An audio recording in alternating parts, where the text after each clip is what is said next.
నా పేరు డేవిడ్, ఒంగోలు మాది, ప్రకాశం డిస్టిక్. నాకు షుగరు 350 షుగర్ ఉంది.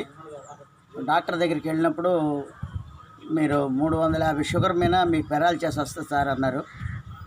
వారం రోజుల పాటు నన్ను ట్రీట్మెంట్ చేసి జాగ్రత్తగా ఉండాలని చెప్పిన తర్వాత మా స్నేహితుడు ఈ ఐ కాఫీని తీసుకొచ్చి నాకు పరిచయం చేసినప్పుడు నేను ఒక్క బాటిల్ వాడేటప్పటికే నాకు షుగర్ లెవెల్ 200కి వచ్చింది.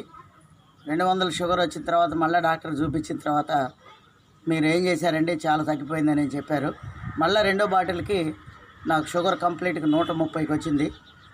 అక్కడి నుంచి నేను ట్యాబ్లెట్ డాక్టర్ని సంప్రదించి వారానికి ఒక ట్యాబ్లెట్ మాత్రమే నేను వేస్తూ ఉన్నాను. స్టిల్ ఇప్పుడు 130 షుగర్ ఉన్నది. ఇలా నేను అందరికీ దాదాపుగా మాకున్నటువంటి ఫ్రెండ్ సర్కిల్ అందరినీ నేను ఉపయోగించుకొని వీళ్ళకి నేను ఐ కాఫీ నేను సజెస్ట్ చేసినప్పుడు వాళ్ళు వాడి సంతోషపడి